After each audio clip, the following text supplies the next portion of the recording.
어제 대구 도시철도 3호선이 개통된 데 이어 대구시는 앞으로도 도시철도 사각지대를 줄이고 궁극적으로 도심 순환선을 만들 계획입니다. 댐 상류에 쌓인 흙을 퍼내 객토용으로 쓰겠다는 수몰 주민들의 바람이 수자원 공사의 반대로 이루어지지 않고 있습니다.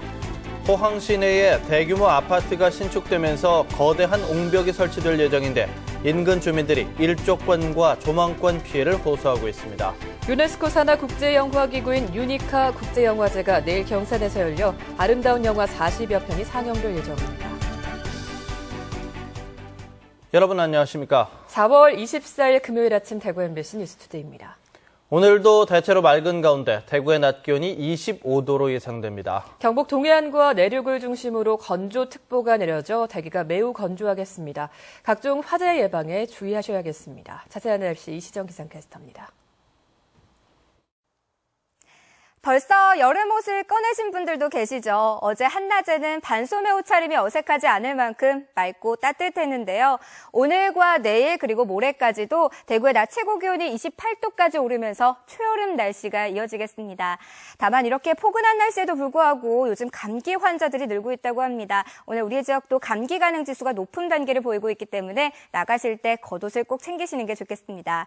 한편 햇볕도 강하게 내리쬐면서 현재 영주와 문경, 상주 일부 지역에는 건조주의보가 내려져 있습니다. 화재 나지 않도록 주의하시는 게 좋겠고요. 또 자외선 지수도 높은 단계를 보이고 있는데요. 나가실 때는 세네 시간에 한 번씩 자외선 차단제를 덧발라 주시는 게 좋겠고요. 또 선글라스나 모자 등으로 직접적인 자외선을 차단해 주시는 게 좋겠습니다. 날씨였습니다. 어제 대구 도시철도 3호선이 개통돼 이제 1, 2호선과 연계하면 대구시 전역에 1시간 이동 생활권이 가능하게 됐습니다. 대구시는 앞으로도 도시철도 사각지대를 해소하고 궁극적으로 도심 순환선을 만들 계획입니다. 대구 도시철도의 미래상 이상원 기자가 보도합니다. 대구시는 도시철도 3호선 개통과 함께 다양한 도시철도 노선 연장을 추진하고 있습니다.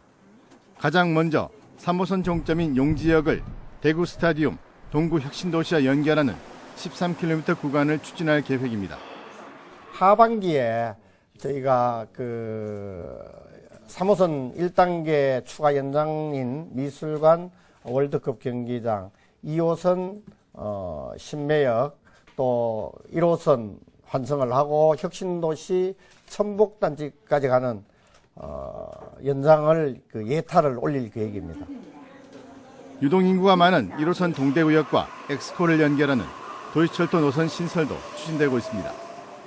도시철도 1호선의 달성 국가산단 연결과 1, 2호선의 하향 연장 등 다양한 신설 연장안이 용역 중인 2차 중장기 도시철도 기본 계획에 포함될 것으로 보입니다. 장기적 관점에서 대구 도시철도 로드맵의 지향점은 도심 순환선입니다. 동대구역에서 엑스코 가는 부분은 내년쯤에 예타를 신청을 해서 통과되도록 노력할 계획을 하고 있고 아주 먼 장래를 보면 도심을 둘러싸는 순환선을 해야 되는 것도 있습니다. 대구 도시철도 3호선 개통에 이어 1, 2, 3호선 연장안과 순환선 등 도시철도 로드맵이 현실화되면 대구도 도시철도 하나로 어디든지 갈 수 있는 교통망이 구축되게 됩니다. MBC 뉴스 이상훈입니다.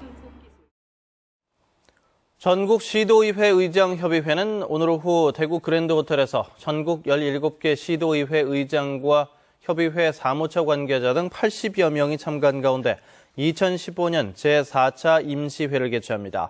오늘 임시회에서는 지방자치단체 업무 추진비 집행에 관한 규칙 개정 건의건과 지방의회 의원 국내외 여비 재고 개선을 위한 지방자치법 시행령 개정 건의건 등 4건의 안건을 처리할 예정입니다. 또 지방의회의 자율권을 침해하는 불합리한 제도 개선과 지방자치법 전면 개정 등 요구사항이 관철될 수 있도록 중앙정부와 국회와 협력을 강화해 나갈 계획입니다. 한국무역협회에 따르면 지난달 대구의 수출액은 지난해 같은 달보다 6.2%가 줄었고 경북은 14.8%가 줄었습니다.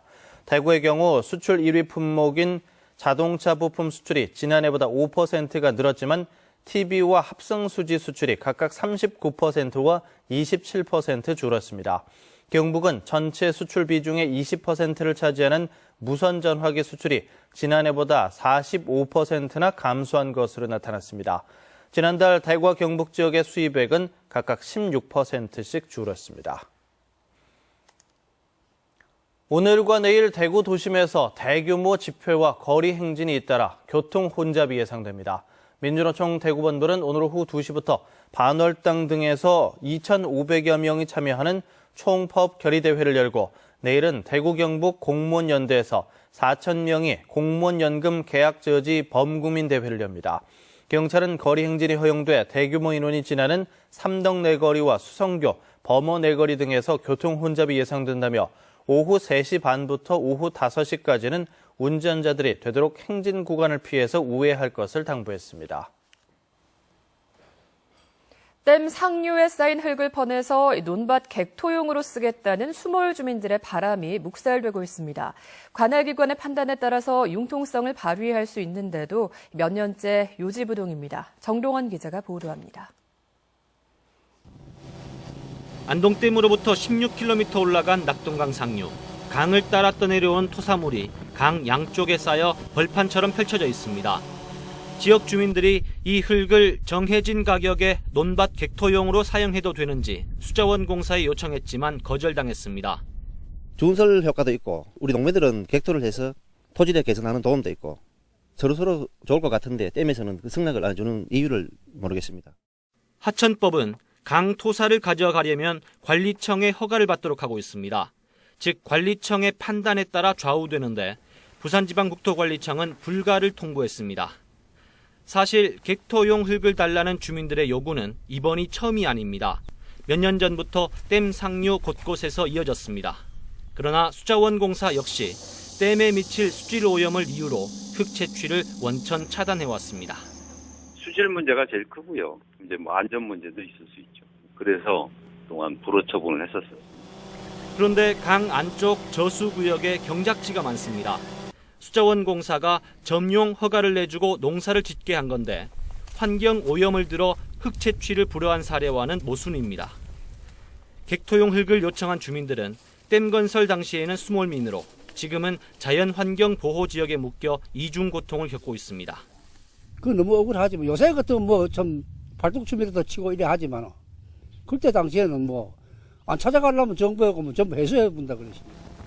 판단에 따라 융통성을 발휘하지 않고 관행 또는 편의를 따라 복지부동하는 태도에 댐 관련 기관은 더욱 외면받고 있습니다. MBC 뉴스 정동원입니다.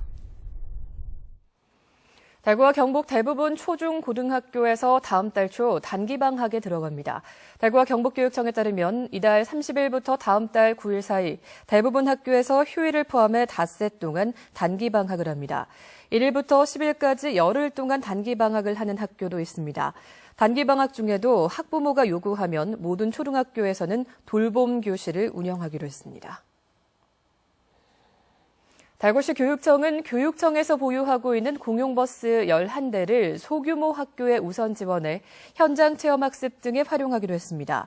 수상안전교육과 글로벌 스테이션, 예절교육 체험 등 현장 체험학습에 연간 160회가량을 투입해 6,500명 정도 이용할 수 있게 할 전망입니다. 학교 규모가 작고 전세버스 임차나 경비 부담이 어려운 학교를 우선적으로 지원할 예정인데 연간 4천여만 원의 학교층 예산을 줄일 수 있을 것으로 보입니다.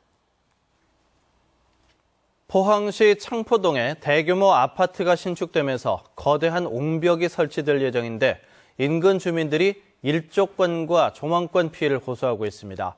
또 연결 도시계획도로도 경사가 심해서 설계를 변경해야 된다는 주장이 제기되고 있습니다. 김형일 기자입니다. 삼도주택과 한림건설이 시공하고 있는 포항시 창포동 메트로시티 아파트입니다. 이 신축 아파트 단지와 연결되는 도시계획도로는 폭 20m에 최대 높이가 13m로 설계돼 공사가 한창 진행되고 있습니다. 도로가 이렇게 높은 지점에서 낮은 곳으로 급하게 내려가도록 설계가 돼 있어 급경사에 따른 사고 위험이 매우 높습니다. 또 일부 도로 구간은 하루 종일 그늘이 져 겨울철에 눈이 오면 빙판길로 변할 수 있습니다. 인근 주민들은 안전을 위해 평지에 가깝게 도로 높이를 낮춰달라며 설계 변경을 요구하고 있습니다. 보게를 만들고 커브를 만들어서 위험하게 짝이 없는 이 공사를 왜 하는지 우리 주민들은 하등의 이유도 원인을 모르고 공청회나 설명이 한 번 없이 신축 아파트 공사 현장도 논란을 빚고 있습니다. 아파트 단지 경계선을 따라 길이 250m, 최대 높이 14m의 옹벽을 설치하고 있습니다. 그런데 이 옹벽이 바로 옆 두호주공 아파트 단지를 성벽처럼 둘러싸게 되면서 주민들은 일조권과 조망권 피해를 호소하고 있습니다. 메트로디스트 공사의 공사 관계로 해갖고 10m 옹벽이 쳐지게 되면은 바람 일조권 또 통풍 문제로 주민이 도저히 살 수 없는 조건입니다. 시공사는 주차장 옹벽 조성에는 법적 하자가 없고 산책로를 만들고 자연석 조경을 통해 친환경적인 옹벽을 시공하겠다고 밝혔습니다. 환경 친화적으로 설계가 되어 있습니다. 또 환경 친화적인 조경석을 일부 샀습니다. 그리고 또 그 벽면도 노출되는 벽면도 인테리어 요소를 가미해서 한편 도시계획 도로에 대해 시공사는 도로 높이를 대폭 낮출 경우 막대한 공사비가 들어 주민 요구를 수용할 수 없다는 입장이어서 양측이 타협점을 찾기는 쉽지 않을 것으로 전망됩니다. MBC 뉴스 김향일입니다. 대구고등법원은 신체 교정을 해준다면서 10대 제자를 수차례 성추행하고 성폭행한 혐의로 기소된 태권도장 관장 50살 A씨의 항소심에서 원심에서 1년을 줄여 징역 4년을 선고했습니다. A씨는 지난 2012년부터 자신의 태권도장에 다니던 14살 B양을 수차례 성추행한 데 이어 지난해 2월에는 B양을 성폭행까지 한 혐의로 기소됐습니다. 대구고등법원은 의붓딸을 성추행한 혐의로 기소된 59살 A씨의 항소심에서 원심과 같이 징역 2년 6개월을 선고했습니다. A씨는 지난 2004년 잠을 자던 당시 13살 의붓딸 B양을 성추행하는 등 3차례에 걸쳐 성추행한 혐의로 기소됐습니다. 재판부는 B양이 성장한 뒤 성추행 10년 만에 경찰에 신고해 직접적인 증거는 없지만 피해자의 진술이 구체적이고 상세해서 신빙성이 있다고 판결 이유를 설명했습니다. 유네스코 산하 국제영화기구인 유니카 국제영화제가 내일 경산에서 열립니다. 폭력이나 선정적인 내용이 완전히 배제된 아름다운 내용의 영화 40여 편이 상영됩니다. 윤태우 기자가 취재했습니다. 영화를 통해 인류의 평화를 증진시키기 위해 지난 1931년 창설된 유네스코 산하 국제영화기구 유니카에는 영국, 독일, 프랑스 등 40여 개 나라가 회원국으로 가입돼 있고 우리나라는 아시아에서 유일한 회원국입니다. 올해 9월에 러시아에서 열릴 유니카 세계 영화제에 출품할 영화를 뽑는 유니카 코리아 국제 영화제가 내일부터 이틀 동안 경산 시민회관에서 열립니다. 폭력이나 선정적인 내용이 완전 배제된 순수 독립예술 영화 40여 편이 상영됩니다. 영화를 통해서 세상을 아름답게 하는 그런 감독들에게는 기회의 장이 되고, 그리고 이제 영화를 보는 시민들께는 32개국의 문화와 그리고 세계인들의 삶을 한 자리에서 다 보실 수 있는 그런 좋은 기회가 될 것 같습니다. 영화 한 편이 상영되고 나면 심사위원과 감독, 관객이 토론을 하며 심사를 하고 1분짜리 영화를 상영하는 1분 영화제도 함께 열려 색다른 재미를 안겨줄 예정입니다. 예술 영화들이 우리 경산 지역에서 활성화돼서 전국으로 또는 세계로 좀 퍼져나가는 그러한 계기가 됐으면 좋겠고.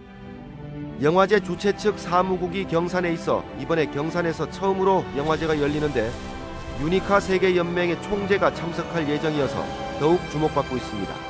MBC 뉴스 윤태호입니다.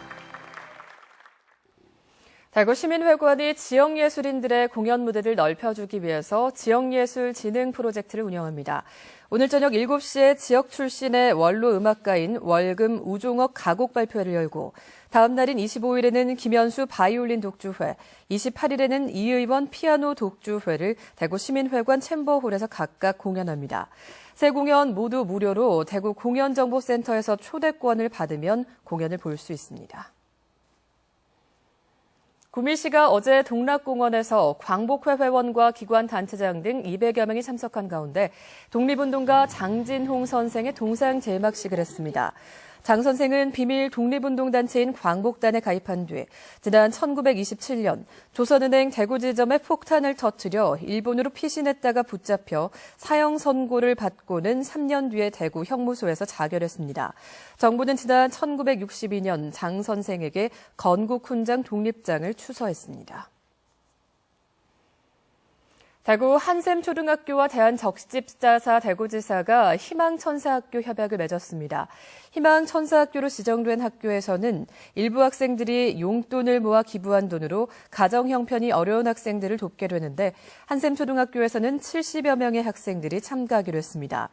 이 제도는 지난 2010년 대구에서 처음 시작돼 전국으로 확산됐으며 지난 한 해 대구에서는 4천만 원가량의 기부금이 모여 장학금과 치료비로 쓰였습니다.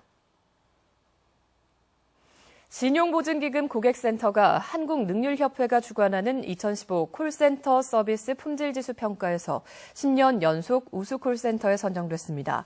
신용보증기금 고객센터는 실시간 모니터링과 24시간 예약 서비스, 만족도 설문 등을 지속적으로 실시하고 상담 품질 향상을 위한 통합 서비스 시스템을 운영해 공공기관 콜센터 가운데 유일하게 10년 연속으로 우수 콜센터에 선정됐습니다.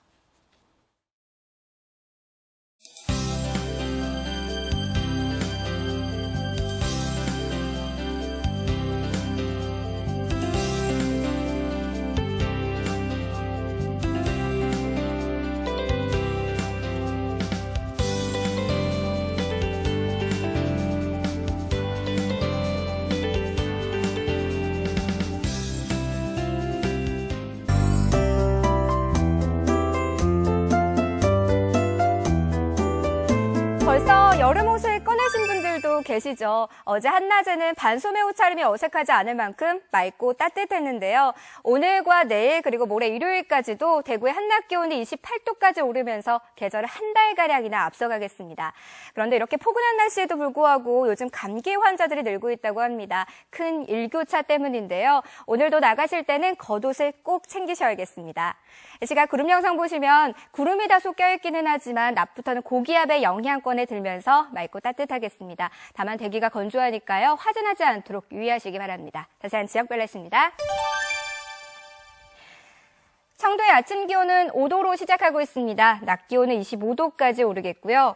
문경과 상주, 구미와 김천은 한낮 기온이 25도 안팎까지 크게 오르겠습니다. 북부 지역의 아침 기온 어제보다 높게 출발하고 있는데요. 낮 기온은 24도 안팎으로 어제와 비슷하거나 조금 높겠습니다. 경북 동해안과 내륙에는 건조주의보가 내려져 있는 가운데 바다의 물결은 동해 전해상에서 2m를 일겠습니다.